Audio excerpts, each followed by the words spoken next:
बहू के मन का दरवाज़ा माँ के लिए खुला ही रहता है, सास के लिए नहीं।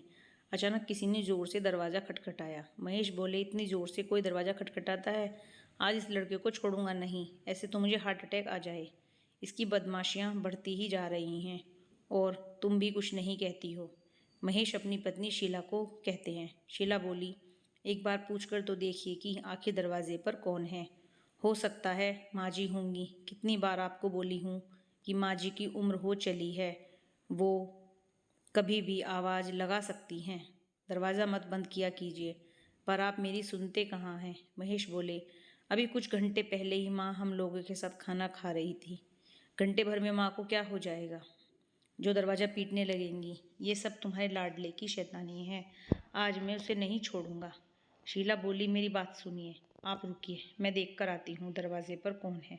इतनी जल्दी क्रोधित मत हुआ कीजिए। इंसान रात में शांति से सोता है, परंतु आपके दिमाग में हर समय तूफान ही चलता है।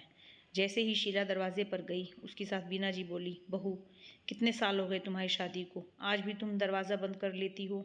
कितनी बार कहा है कि दरवाज़ा खुला रखा करो। अरे कल को अगर मेरी तबीयत खराब हो गई, तब तो मैं दरवाजे पर ही आवाज़ लगाती रह जाऊंगी। शीला बोली, माँ जी, दरवाजे पर इतनी ज़ोर से दस्तक देने की ज़रूरत नहीं, बस आवाज़ लगा दीजिए। वो दरवाज़ा तो खुला ही रहता है। एक बार आप आवाज़ लगाकर तो देखती, हमें सब सुनाई देता है।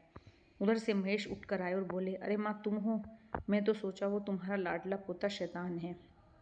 क्या बात हुई जो इतनी ज़ोर से दरवाज़ा पीटने लगी? बीना जी बोली, बेटा लगता है मैंने शाम में अपनी बीपी की दवाई नहीं ली थी, इसलिए बहू से पूछने आई थी कि शायद उसे याद हो, पर ये तो दरवाज़ा बंद करके सोती है। कई बार बोली हूँ कि बहू कमरे का दरवाज़ा खुला रखा करो। शीला ने महेश की तरफ देखा। महेश मुस्कुराते हुए बोले, अरे नहीं माँ, दरवाज़ा बंद कहाँ था, और अगर आपने दवाई नहीं ली तो एक बार गिन लो। इसके लिए इतनी रात में दरवाज़ा पीटने की क्या ज़रूरत है? चलिए मैं देखता हूँ। महेश पीछे मुड़कर शीला को देखकर मुस्कुरा रहे थे। शीला उन्हें आंखें दिखा रही थी, क्योंकि वो कई बार बोल चुकी थी कि सासू माँ की उम्र हो चली है, अब दरवाज़ा मत बंद किया करो। परंतु कुछ भी कर ले, बेटा अच्छा ही रहता है, बहू बुरी बन जाती है। और इन मर्दों के स्वभाव को सब जानते हैं। समय यूं ही बीतता गया। कुछ वक्त बाद शीला की माँ किसी काम से उसके शहर आई, तो बेटी से मिलने उसके घर आ गई। शीला महेश से बोली, कुछ रोज माँ रुकेंगी, हम दोनों का कमरे में एक साथ सोना अच्छा रहेगा।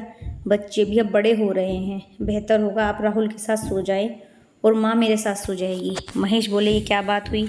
अगर ऐसा है तो मम्मी जी को राहुल के साथ सुला देते हैं और कमरे का दरवाज़ा खुला रखेंगे, ताकि अगर कोई आवाज़ लगाए तो हमें सुनाई देगा। शीला बोली, बड़ी जल्दी आपको बात समझ में आ गई। आज तक तो आप मेरे कंधे पर बंदूक रखकर चलाते रहे। आपकी माँ को तो यही लगता है कि कमरे का दरवाज़ा मैं बंद करती हूँ। आज अगर आप दरवाज़ा खुला रखेंगे तो माँ जी सोचेंगी बहू की माँ आई है तो अपने कमरे का दरवाज़ा खुला रखती है। वो हंसकर बोले, ये तो सास बहू की कहानी बहुत पुरानी है, तुम जितना भी करो फिर भी मेरी माँ अगर तुम्हारे लिए कुछ बोले नहीं तो उसका खाना कैसे पचेगा। एक औरत माँ और सास के लिए मन और कमरे का दरवाज़ा खुला ही रखती है। हाँ, एक दूसरे को पहचानने में थोड़ी देर ज़रूर हो जाती है। रात का खाना खाने के बाद जब दोनों समधन आपस में बातें कर रही थी, तो शीला जाकर बोली, माँ जी हमारे कमरे का दरवाज़ा खुला ही है, बस थोड़ा सा सटा हुआ है। आपको अगर कुछ ज़रूरत होगी तो आप दोनों आवाज़ लगा सकती हैं। बीना जी ने अपनी बहू को बड़े गौर से देखा। कुछ रोज़ बाद जब उनकी बेटी का एक फ़ोन आया, तब उन्हें वो कहती है, बहू हर रोज़ अपने कमरे का दरवाज़ा बंद रखती है, आज माँ आई है तो मन के साथ अपने कमरे का दरवाज़ा भी खोल कर रखी है, कितना भेदभाव करती है। शीला की ननंद रूपा बोली, एक बात बोलूँ माँ, बुरा मत मानना, ये दरवाज़ा बंद करने का काम औरतें नहीं करती, हमेशा मर्द ही करते हैं। आपके घर में भी दरवाज़ा आपका बेटा ही बंद करता होगा, बहू नहीं। हर जगह आप लोग बहुओं को ही क्यों बदनाम करती हैं? मैं बेटी हूँ तो क्या हुआ, जो बात सच है वही कहूँगी, अब चाहे आपको बुरा लगे या अच्छा लगे। मीना जी बोली, जो भी हो, पर बहू के मन का दरवाज़ा माँ के लिए खुला ही रहता है, सास के लिए नहीं। रूपा बोली, माँ क्या आपने अपने मन का दरवाज़ा भाभी के लिए खोल कर रखा है? ये सवाल आप खुद से पूछ लीजिए, आपको जवाब मिल जाएगा। आप इस बात को सोचकर खुश रहिए कि बेटा और बहू कोई तो है जो आपके लिए दरवाज़ा खोलता है। एक रोज़ बीना जी रात में सोई नहीं थी। शीला की माँ ने देखा कि उन्हें नींद नहीं आ रही है, तो उनके कमरे में गई और बोली, क्या बात है समधन जी, आपको नींद नहीं आ रही? बीना जी बोली, पता नहीं, आज शायद दवाई लेना भूल गई।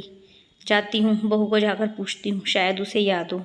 शीला की माँ बोली, मुझे दिखाइए, मैं बताती हूँ। ये देखिए, सोमवार से लेकर रविवार तक का दिन इस दवाई पर लिखा हुआ है। कल शुक्रवार था तो आपने दवाई ली थी, आज शनिवार है। ये देखिए, आपकी दवाई इसी में है। इसका मतलब आपने आज दवाई नहीं ली। इसके लिए क्यों किसी के दरवाजे पर दस्तक देना? बस थोड़ा सा ध्यान देने की ज़रूरत है। बीना जी बोली, ये तो बहुत अच्छी चीज़ आपने सुझाई समधन जी। अपना काम स्वयं करना चाहिए, क्यों बेटे बहू का एहसान लेना? शीला की माँ बोली, इसमें एहसान की क्या बात है? उनकी जिम्मेदारी बनती है आपका ख्याल रखना।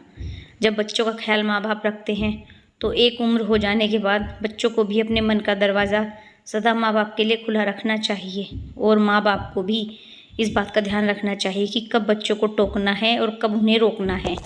कुछ नहीं कहते हुए भी बहुत बड़ी बात शीला की माँ ने महेश की माँ को समझा दी। और महेश की माँ भी इस बात को समझ गई, क्योंकि अभी कुछ दिन पहले ही उनकी बेटी रूपा ने यही बात उन्हें बड़े प्यार से समझाई थी। अब दरवाजे को बंद रखने के लिए वो बहू को नहीं बल्कि बेटे को भी सुनाती थी। दोस्तों, दरवाज़ा तो महज एक सामान है, परंतु मन का द्वार हमेशा अपने अपनों के लिए थोड़ा सा खुला ही रखिए, ताकि बिना दस्तक दिए ही वो आपके मन के भीतर आ सके। कभी कभी बहू की जगह बेटे से भी कुछ सवाल पूछा करे, ताकि बहू को भी लगे कि ससुराल में भी उसका पक्ष लेने वाली ये उसकी एक माँ है। आपको ये कहानी कैसी लगी? अपने अनुभव और विचार कमेंट द्वारा मेरे साथ साझा करें। कहानी को मनोरंजन एवं सीख समझकर पढ़ें, कृपया अन्यथा ना लें। बहुत बहुत आभार।